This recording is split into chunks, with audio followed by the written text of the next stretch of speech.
Henrietta, our daughter-in-law, loudly said that elderly folks like us, being of a different class, shouldn't come to the housewarming party. We were shocked by her audacity and couldn't find words to respond. I had kept silent for our eldest son Warren's sake. But Henrietta's disrespectful attitude reached my limit. My husband Reagan and I exchanged glances, nodded in agreement, and told Henrietta that we understood. Satisfied, she smiled and went back to Warren. I am Bridget, 73 years old, and Warren is our son with Reagan. Warren was always quiet but started to assert himself in college. He introduced us to the woman he was seriously dating, and we happily consented to their marriage. Around 3 years into their marriage, during Christmas, Warren and his wife were coming home for the first time. I was excited to spend time with Henrietta. When they arrived, Henrietta initially seemed shy but gradually relaxed. As it got dark, I stood up to prepare dinner, and Henrietta offered to help in the kitchen. While we were in the kitchen, an unfamiliar voice, lower and harsher than usual, said, "It's cold. This house is too cold." I turned towards Henrietta in disbelief, and she was rubbing her hands together with discontent. In an unhappy tone, she expressed her dislike for old houses and complained about Warren insisting they come. Stunned, I was speechless as Henrietta vented her bad mood at me. She even made a disparaging comment, suggesting my appearance was all an act to get married. "I'm tired of waiting. Hurry up and get ready." "I'm hungry," said Henrietta, seemingly annoyed by my stunned silence. She gestured towards the stove and spoke dismissively. I hurried to obey, probably more shaken than I realized.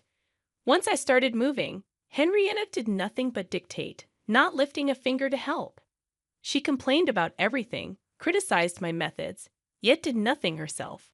By the time the preparations were done, and it was just a matter of serving the food, Henrietta suddenly became active, charming Reagan and Warren, and blushing at their praise. It was then I finally understood this was Henrietta's true nature. 10 years later, Warren and his wife were returning for a visit. Henrietta had shown her true colors many times, but only in my presence. She never behaved that way in front of Reagan or Warren. I had kept silent, thinking it might be a misunderstanding, but the same things happened every time they visited, confirming my suspicions. Hearing they were coming back, I felt a bit downhearted. While planning to avoid being alone with Henrietta as much as possible, the doorbell rang. Sighing, I opened the door to find Warren standing alone. Surprised not to see Henrietta, I involuntarily looked around for her. Warren, noticing my reaction, spoke with a hint of apology. "Sorry, Mom. Henrietta had some urgent work and will join us later. She said it's okay to go ahead with the grave visit without her." It seemed Henrietta wouldn't be joining until her work was finished, and I felt a sense of relief at the thought of not having to witness Henrietta's behavior, even for a little while. I welcomed Warren into the house, and Reagan, who was in the living room, noticed Henrietta's absence and asked about her. While preparing tea, I found myself sighing deeply without realizing it. We decided to relax for the day and postpone the grave visit to the next day. When Warren informed Henrietta, she responded, "Understood, but I still can't finish my work and come over, so please apologize to the others for me." Reagan laughed it off as unavoidable, but I couldn't help feeling that Henrietta just didn't want to attend the grave visit. However, I couldn't voice such thoughts, so I just said not to worry about it, and we spent the day uneventfully. The next day, after finishing visiting the grave and relaxing at home, Henrietta called, saying, "Finally finished with work, so I'll be heading over tonight." The timing of her call right after the grave visit seemed a bit off to Reagan and Warren too, hastening my suspicion.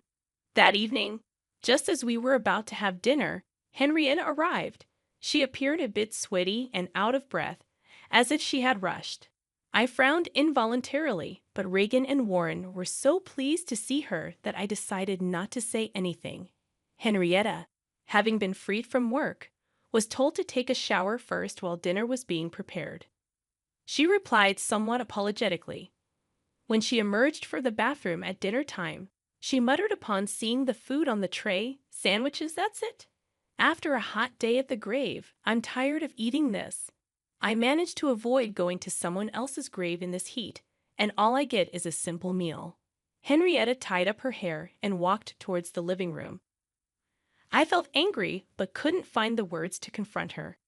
In the living room, she instantly started chatting happily with Reagan, leaving me silently frustrated. Another 10 years passed, and Warren decided to move from his apartment to a house.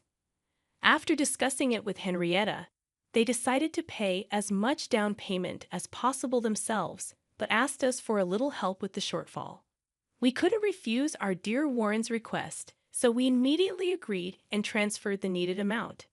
Soon after, Warren informed us that their new house was built, and they planned the housewarming party with both families. I hadn't seen Henrietta's parents since the wedding, so I eagerly agreed to attend, considering everything that had happened. Warren was delighted with my response and immediately shared the news with Henrietta, who I imagined was on the other end of the phone. Thus, we were set to attend the housewarming party next month. A few days after this was decided, Henrietta unexpectedly visited alone. I was surprised by her unannounced visit and opened the door without realizing it was her. Looking up, I saw Henrietta with an unhappy expression, and I was taken aback. "I'll come in." Henrietta quickly checked for keys in the entrance and pushed past me to enter the house. Her arrogant behavior continued as she walked into the living room, probably because she noticed that Reagan's keys weren't in the entrance. Indeed, Reagan was out for his daily walk and wouldn't be back for a while. Taking advantage of this, Henrietta had barged into our home. Feeling trapped, I followed her into the living room, where she waited for me without sitting down. Before I could even close the door, Henrietta glared at me and said, "Bridget, you're planning to come to the housewarming party. It's a nuisance, so can you please not come?" Surprised, I responded, "What are you suddenly talking about? Reagan wasn't there," so Henrietta, crossing her arms, started speaking in a high-handed manner. "You're planning to tattle to my parents about me, aren't you?" Henrietta glared at me with evident disgust, clearly not wanting her parents to know about her behavior. She must have specifically chosen a time when Warren was working, and she had a day off, knowing about Reagan's routine walk, and had timed her visit accordingly. Henrietta was cunning indeed. Calmly, I replied, "I had no such intention, but now that you mention it, it might not be a bad idea." Henrietta frowned in annoyance, saying, "It's no joke. I married Warren because he's good-looking and earns decently. I don't want to deal with annoying relatives revealing." Henrietta's expression froze when she realized I had caught on to the true reason for marrying Warren. As I worried about her strange behavior, the living room door opened behind me. Turning around, I saw Reagan, who looked surprised as he gazed at Henrietta, realizing that her conversation with me had been overheard. Henrietta clicked her tongue but decided to brazen it out, telling us the real reason. "Elderly folks like you, being of a different class, shouldn't come to the housewarming party."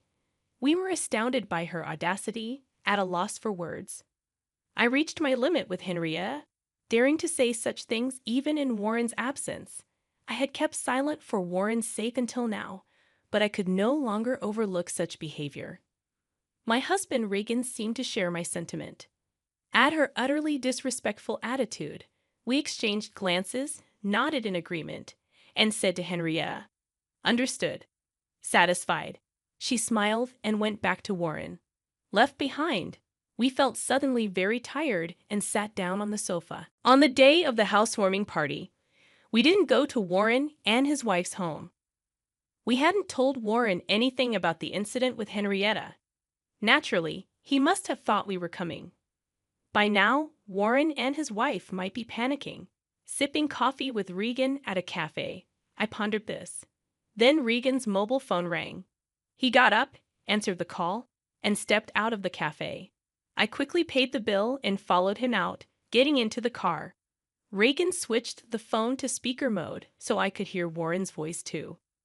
"Dad, something strange is happening. All my relatives have suddenly got other plans, and you and Mom haven't arrived yet. Even Henrietta's relatives are canceling one after another. What's going on?" Feeling guilty about Warren's anxious tone but deciding to play dumb, we exchanged glances. Who knows what Henrietta's saying? Reagan asked, sounding casual. His acting was so natural that it surprised me. Noticing my reaction, Reagan winked and gestured to keep it a secret. I had to stifle a laugh, covering my mouth. Henrietta is also confused. Oh, another call's coming in. I'll call back later. Be safe, coming over. Warren still seemed to expect our visit, making me feel remorseful. But I convinced myself it was necessary to get back at Henrietta. Then my mobile phone rang. It was a relative who was supposed to attend today's party. Feeling sorry but chatting for a bit, I was engaged in a long conversation with a talkative relative when Regan's phone rang again.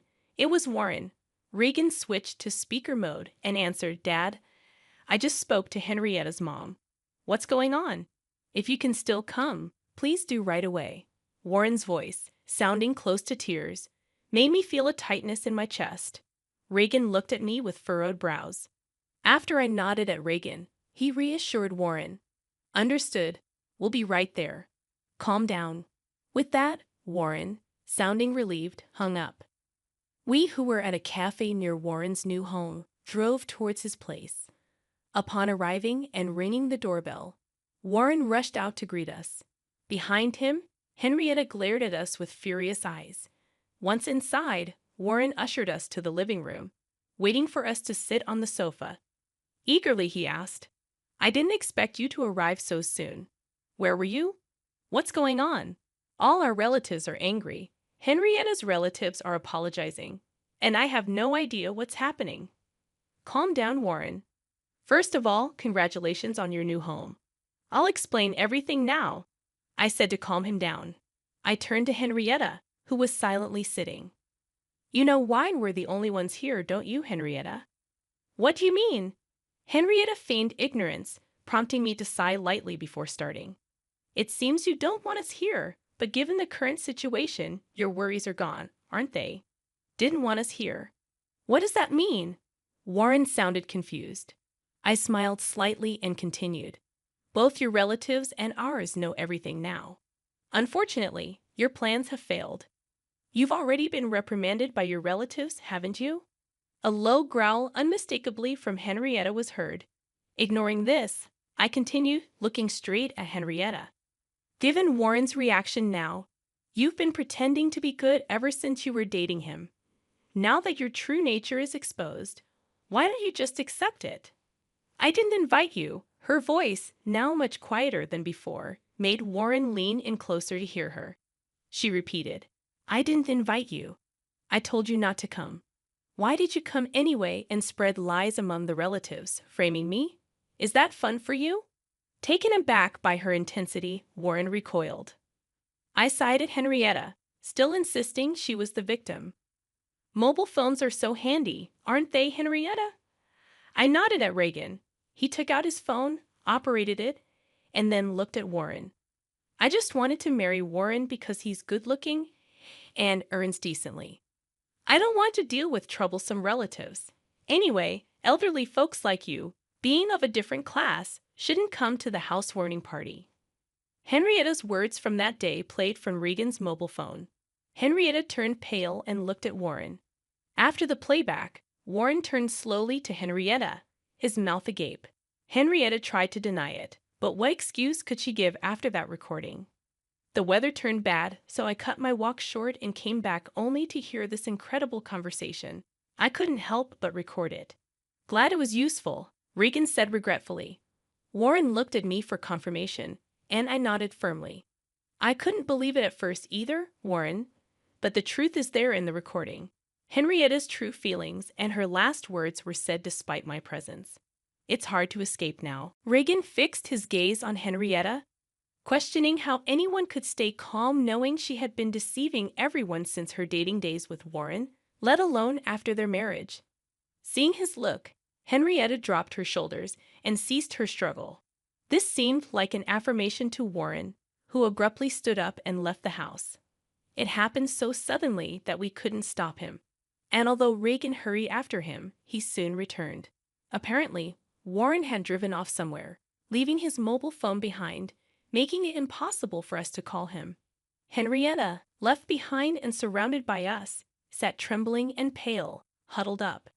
As time passed helplessly, Warren eventually returned, holding something in his hand, which he slammed in front of Henrietta, saying quietly, "Sign the divorce papers and leave." Henrietta looked up at Warren, her mouth agape, but Warren repeated himself, took a pen from the holder on the table, and began to fill in his part. After finishing, he forced the pen into Henrietta's hand and tapped on the divorce papers. "Come on, sign, and leave." Overwhelmed, Henrietta, though frightened, filled in her part. She looked at Warren when finished, but he, without making eye contact, was checking for any missing details. Finding no errors, he forcefully made Henrietta stand up and dragged her to the front door. He then pushed Henrietta out of the house, ignoring her attempts to cling to him and throwing her bag outside. "It's late, so I'll submit this tomorrow. Don't ever come back to this property," he said, slamming the door shut and locking it. Henrietta's pleading voice could be heard from outside, but Warren ignored it and turned to apologize to us. "I'm sorry for the trouble. I had no idea she was like that." We could say nothing to his deep apology, just embracing him. Before long, Henrietta's voice faded away. We decided to stay at Warren's new home that night. The next morning, Warren submitted the divorce paper first thing, and his divorce from Henrietta was finalized. Concerned about his heartache, we chose to stay another night. And that evening, with a somewhat calmer Warren, we discussed everything that had happened. As we recounted the past events, Warren listened with clenched fists. Reagan, who was also unaware of these details, placed his hand on my shoulder as I spoke. Then we revealed the truth about the current situation. After Henrietta had left, telling us not to come, I learned that Reagan had spontaneously recorded the conversation. We decided together to inform Henrietta's parents. When we called and explained the situation, Henrietta's parents, initially in disbelief, changed their attitude and kept apologizing. After hearing the recorded audio, angry about their daughter's misdeeds, they intended to tell the relatives who had planned to attend the housewarming party not to go. After hanging up, we discussed and decided to do the same with our relatives. They too were furious and said they wouldn't attend. That is how the current situation unfolded. Hearing all this, Warren's shoulders drooped again, worried but unable to do anything. We decided to spend another night. The next day, Warren came into the living room, looking relieved, and shared what happened the previous night. He had apparently contacted his former in-laws. Henrietta was now at her parents' home, being disowned and facing eviction. They also planned to bring alimony, which would be imposed on Henrietta as her debt. While Warren felt this was not enough, he seemed more settled than expected. After returning home, we immediately started packing up our old house. Now dated, it was set to be handed over.